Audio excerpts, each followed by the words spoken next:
Oh ho ho! Welcome back. Secret 4 of the 8 Secrets Masterclass. How much fun has this been so far? Under Secret 1, we've learned how to generate leads on demand and our pipeline never runs dry. Secret 2, we've learned how to nurture those leads so that they become very familiar with who we are, who we serve, and the outcome that we provide. And then we got to move on to Secret 3, where we learned how to shake hands, or we're learning how to shake hands using our phrase that pays, helping our decision maker become very aware of the type of outcome we provide, and so that they're able to make a decision on whether or not they're willing to meet with us based on desire for the outcome we provide instead of overcoming their objections. Like, how good is this? And now we've done all this work, and it is time for Secret 4, decision maker conversations. And I want you to pay attention right there. This is not presentations or presentations.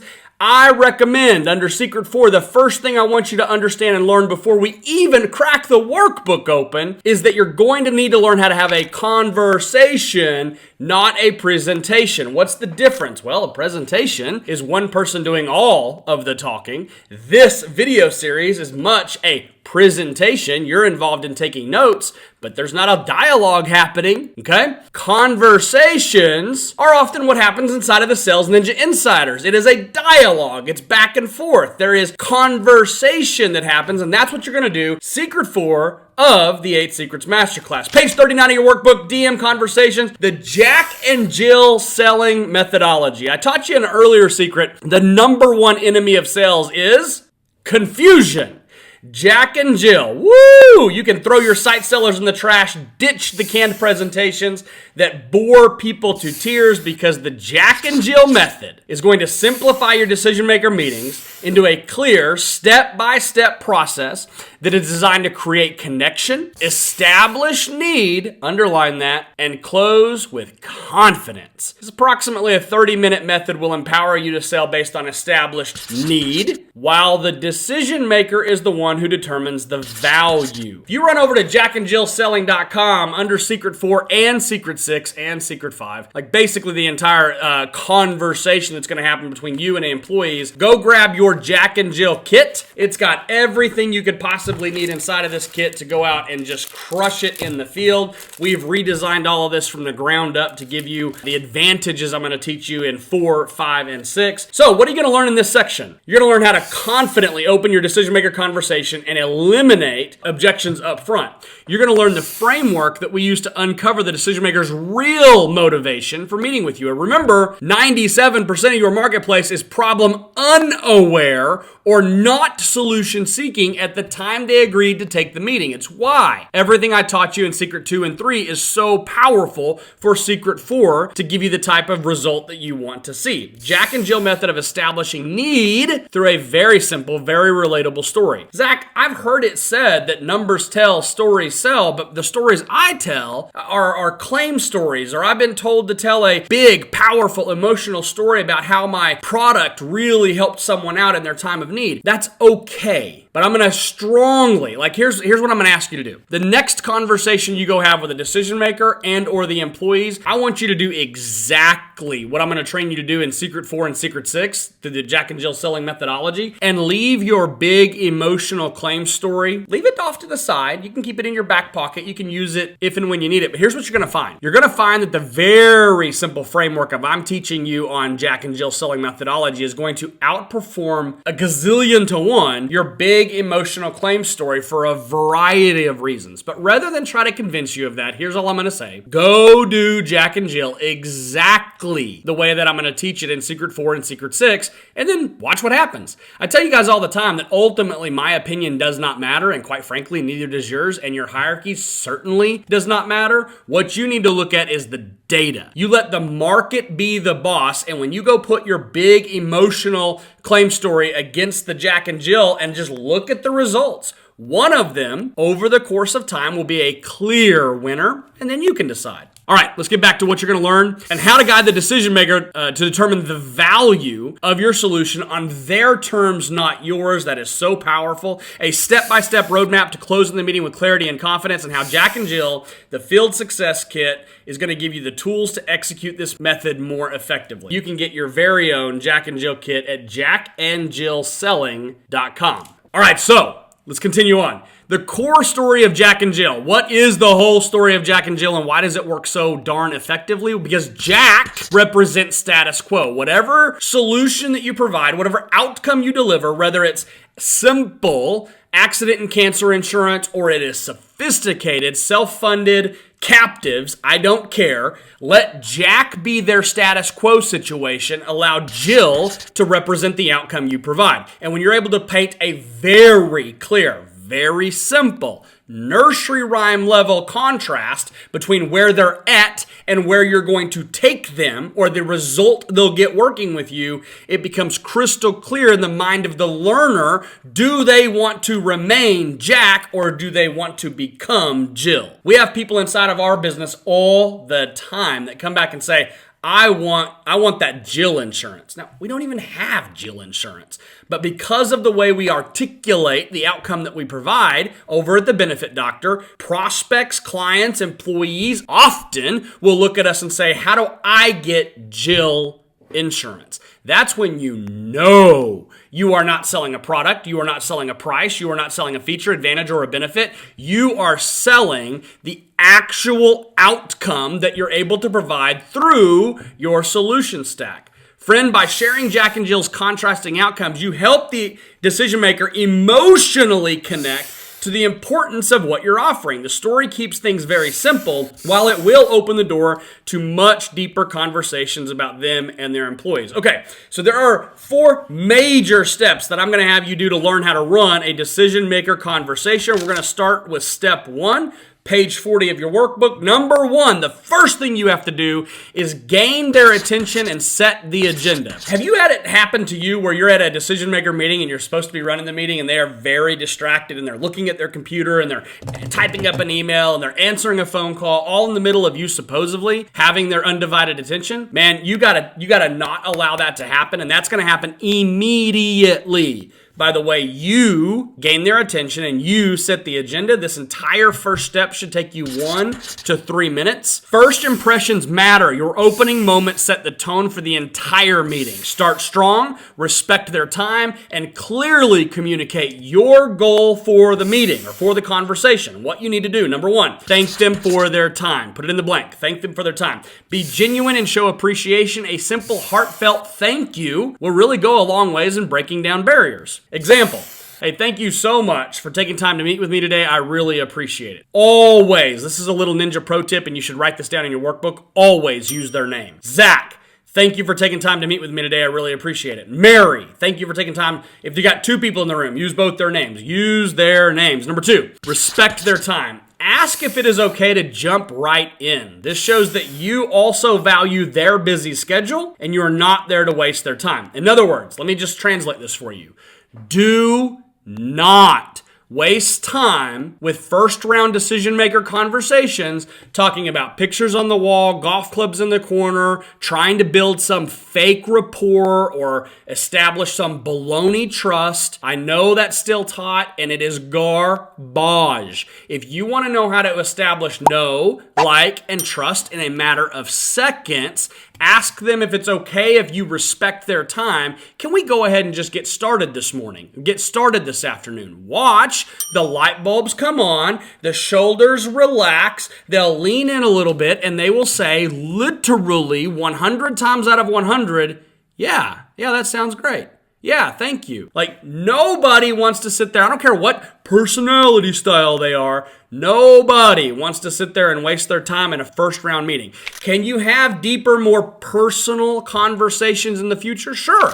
Once a relationship has been started. But this first round DM is all about, are you my avatar and are you interested in this outcome? This is going to be a simple yes or no meeting so that we can continue the conversation or not. You do that under step 2, respect their time. Okay, ask if it's okay to jump straight in. This just simply shows respect for both you and for them. them. Number 3, set the agenda. Let the decision maker know the purpose of the meeting up front. This shows that you respect their time, establishes transparency, and will disarm objections by giving them the freedom to say no if this is not the right fit. Again, example. Hey, Zach, listen, man, thank you for taking time to meet with me today. My goal for today's meeting is very simple. I want to learn a little bit about you. I want to learn about your business, what you guys are looking for when it comes to benefits. Then I'm going to share a little bit about me and what I do with my company. And if you see value and you feel like this is something that, we could potentially work together on, I'm going to ask you to move forward with me. But man, if at any time you don't feel like this is the right fit, then you just let me know that this is not something you're interested in pursuing, and we are done.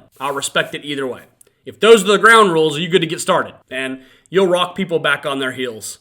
And then you got to mean what you actually said. Now, why does this work? Number 1, it builds immediate trust. By being direct and respectful, you instantly stand out from the typical salesy approach. You disarm objections by giving the option to say no. And here's the thing about this no means no. You have to respect that. You should respect that. You should celebrate that. And the faster I can get you to believe and to understand that a good no is more profitable and it is better for you and for them than a bad yes. If you want to make sure you don't open accounts that you shouldn't have opened and you don't get clients that are absolute nightmares to deal with, you have to believe in your heart of hearts so strongly in the outcome that you provide. And instead of trying to cram your product down everyone's throat because everybody needs this now more than ever, you instead are so confident in your outcome that you look for the correct prospect to put into your outcome,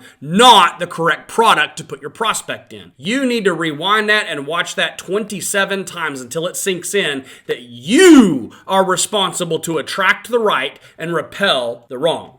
Number 3, it sets clear expectations. You both know what to expect, creating a clear path forward and removing that whole awkward asking for the sell at the end. Page 41, step 2. Now that we have gained their attention and set the agenda, it is time to confirm desire. This section is going to take you about 4 to 6 minutes on average. Before diving into your presentation, it is essential that you understand the decision maker's motivation for the meeting and the outcome they ultimately desire. What is their reason for scheduling? So literally, what to do? Ask about their reason for scheduling. Start by directly asking why they agreed to this meeting. This helps you establish the specific pain points, if there is a known one, or the opportunity at the very least they're hoping to address. Number 2, dig deeper with clarifying questions.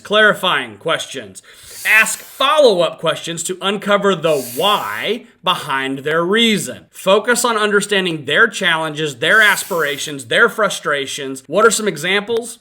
Here would be an example I would write down. Currently, you're not offering benefits. Why do you feel now is the right time to explore? What's going on that caused that? Another example. You mentioned you wanted to improve retention. Has that been a struggle? Like, what's going on right there? By you getting into why they said they scheduled the meeting and clarifying why that is important or the why behind it, you're going to, number 3, be able to confirm their current status. In other words, Jack. This will establish a baseline of understanding so that you know what they currently have in place, determine if they already have benefits, who they're working with, and what solutions they maybe have or have not explored. Example, what does your current benefit setup look like? Are there any gaps or issues that you're running into? So, we don't have benefits right now. Man, talk about the easiest groups to open from a carrier rep standpoint. If you're with Aflac, Colonial, or one of the others where you're selling a product like that, easy peasy, lemon squeezy when they have not offered anything, and they're not currently offering anything, but they have desire to. For those of us that are a little bit more on the sophisticated side of the sale, we're doing full employee benefits, or especially if you're doing something like level or self-funded insurance or putting people into captives. Man, being able to articulate that type of Jack current status versus Jill where you're going to take them.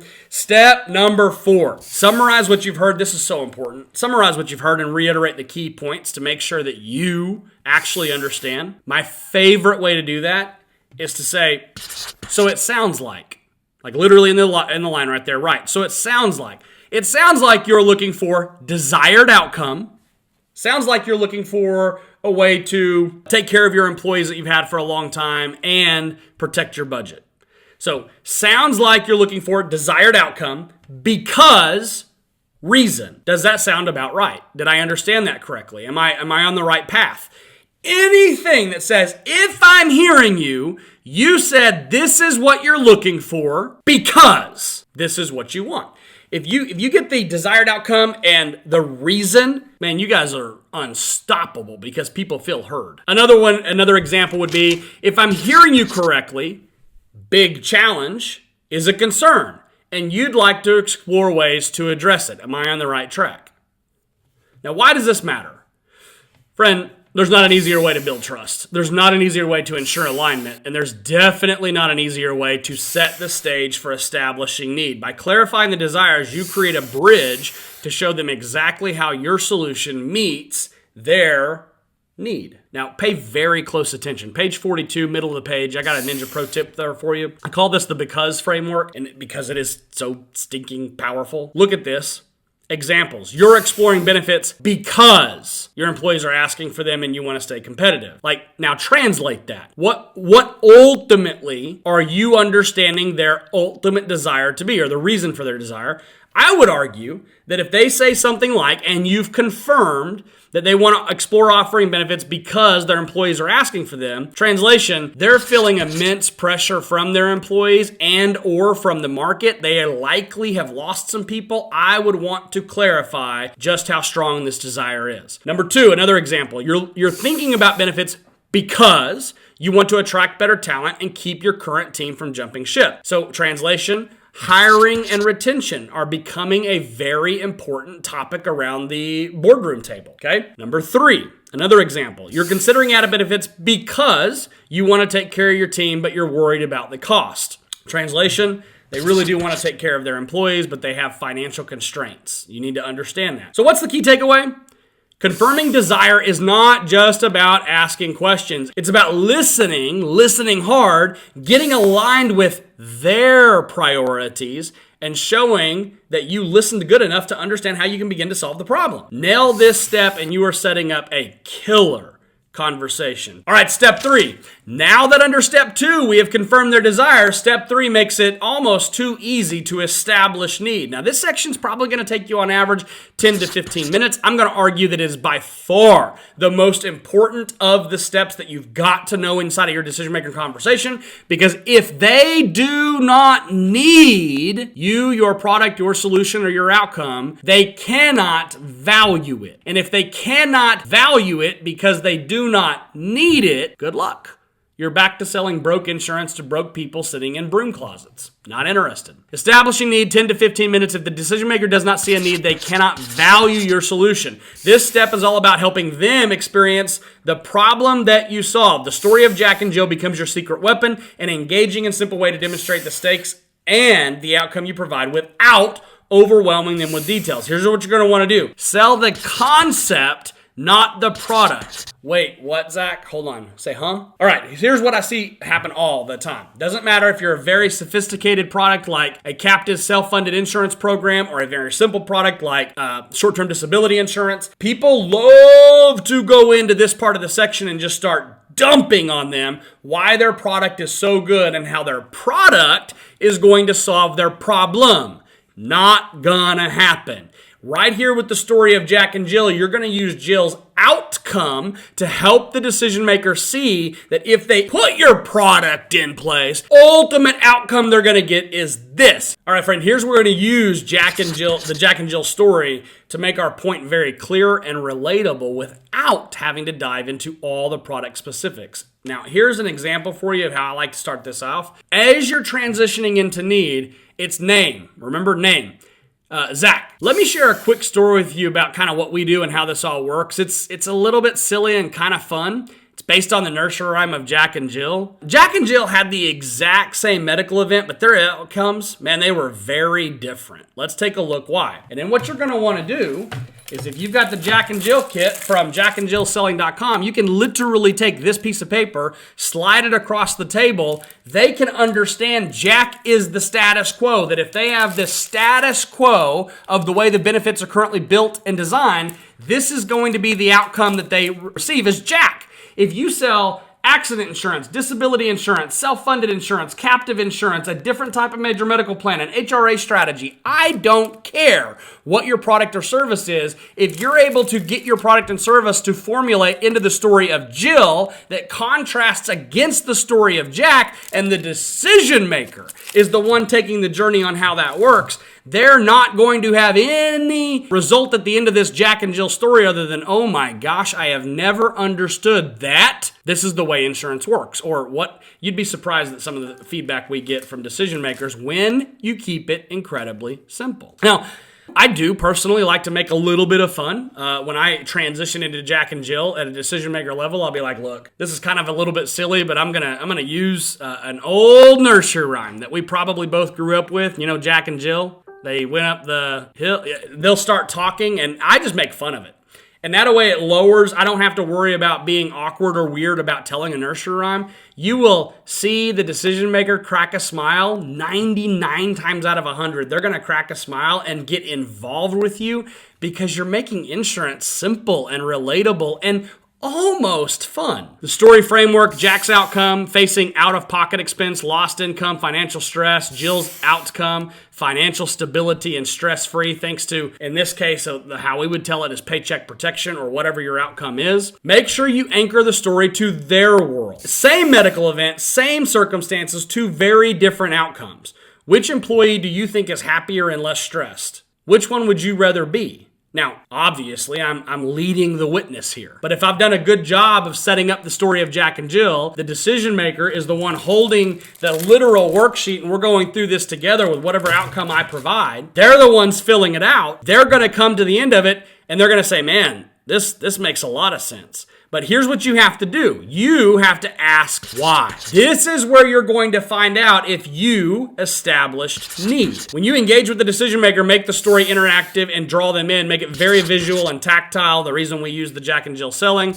Use the printed or laminated sheet to walk them through the story. Ask them to point out the differences between Jack and Jill or comment on their experiences with similar circumstances. Now, here's a few ninja pro tips for you. I've kind of went through some of these, but we've got it in black and white for you here, page 44. Number one, poke fun at the simplicity. Acknowledge the humor of using a nursery rhyme. Number two, create buy-in with interaction. Encourage them to comment, fill it out, guess, or visualize the outcome for them and or their team. Number three, use visual aids. Printed materials, Jill dollars, practical, hands-on. Number four, keep it fun and light. Humor will do so much to disarm skepticism and make the story more relatable. Number five, focus on Jill's outcome. Avoid overloading them with specifics about the products or the features or the advantages or the benefits. The story about what Jill gained is what matters, not the mechanics of how it all works. Why does this work? Well, number one, it keeps it very relatable. The Jack and Jill story simplifies something very, very complex to something very, very simple and easy to digest. Number two, it engages emotion. By humanizing the problem, you actually connect at quite a deeper level and can increase some urgency. Number three, you build the case for change. The stark contrast between where you're at, Jack, and where you could be, Jill, will set the stage for your solution. Number four, it prepares you for a value discussion, not a price objection. Once they acknowledge the need, they'll be ready to discuss the actual value. Step four, now you can determine the value. You're only going to spend a few minutes on this, between 4 to 6 minutes. Once the decision maker agrees that there is in fact a need, they are naturally going to want to know the value of your solution. Let them determine the value on their terms, not your terms. So what do? You ask for their guess. Encourage the decision maker to estimate what Jill's solution might cost. When you get to the end of this thing, the only question you really have to ask is, well, Mr. Business Owner, Miss Business Owner, what do you think it's costing for Jill's boss to put that in place for them, for every employee?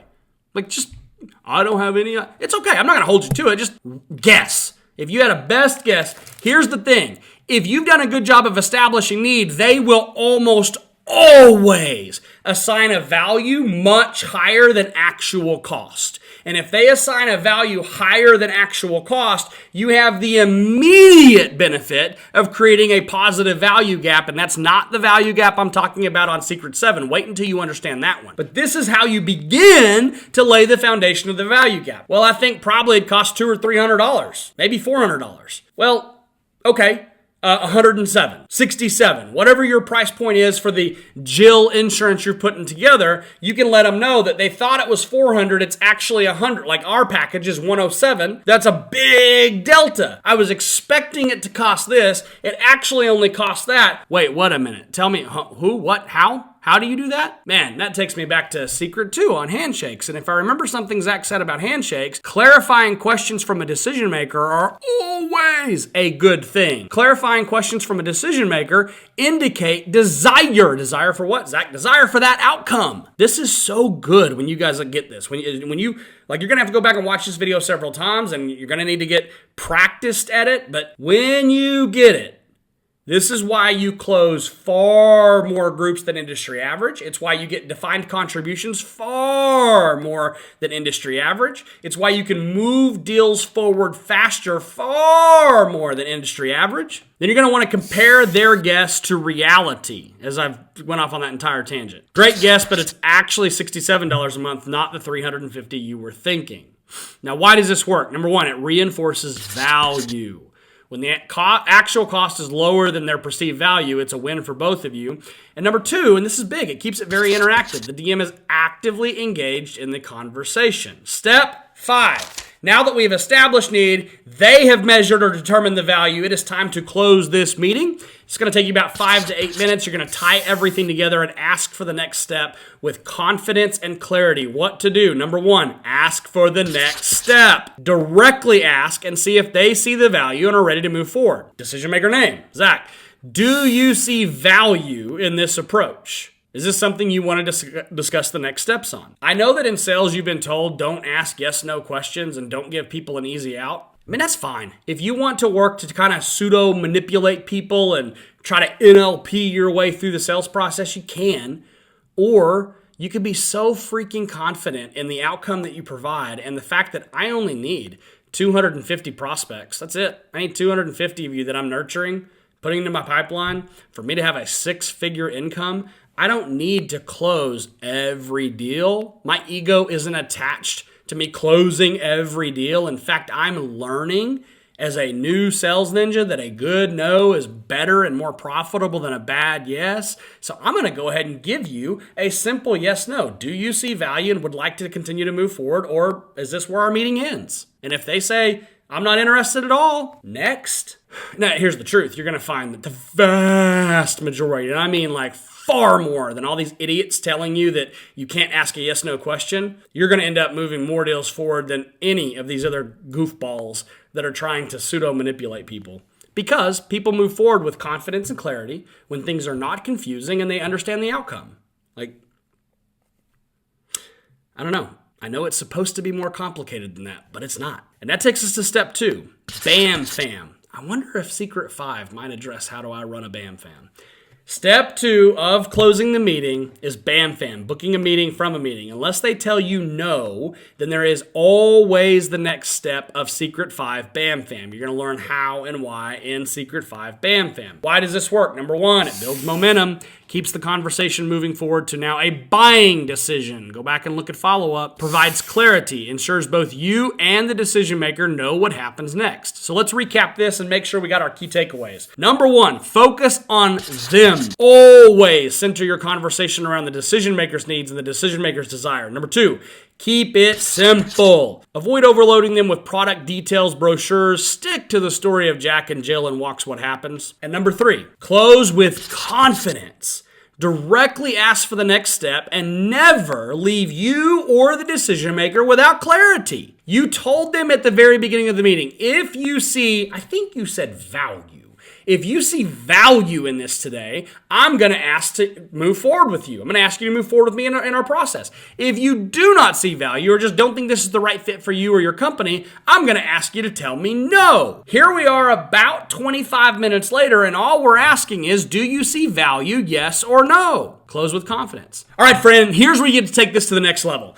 The War on Profit Challenge is where you're going to master the Jack and Jill methodology. First is you go over to jackandjillselling.com, you grab that kit I told you about, practice it, use it, get into one of my War on Profit challenges, the personalized coaching, the actionable feedback. This is where we're going to help you fine-tune your approach and develop your confidence, learn how to adapt this framework. This is where you're going to crush decision maker meetings. Join the waitlist for the War on Profit challenge today. Do not wait. Spots are limited. We will cap those out. We do not just have it open to everyone. And we'll let you know when the next challenge comes along. There's so much that you can do in terms of the role play of this actual decision maker conversation. I've got a YouTube video on there, Decision Maker Conversations 101. You can go watch that for additional ideas and getting into that cadence. All right, Sales Ninja, page 47, 48, these pages, and 49, they're all there for you to write down questions, to be thinking through your current decision maker conversation. What are you currently doing versus what you could be doing? Looking at the way that you role play all this out or doing it in real life. Get that stuff filled out. Make sure that you're being very aware of where you're currently at, where your current skill set is at, and where you want to take it. Make sure you've liked this video, subscribe to the channel,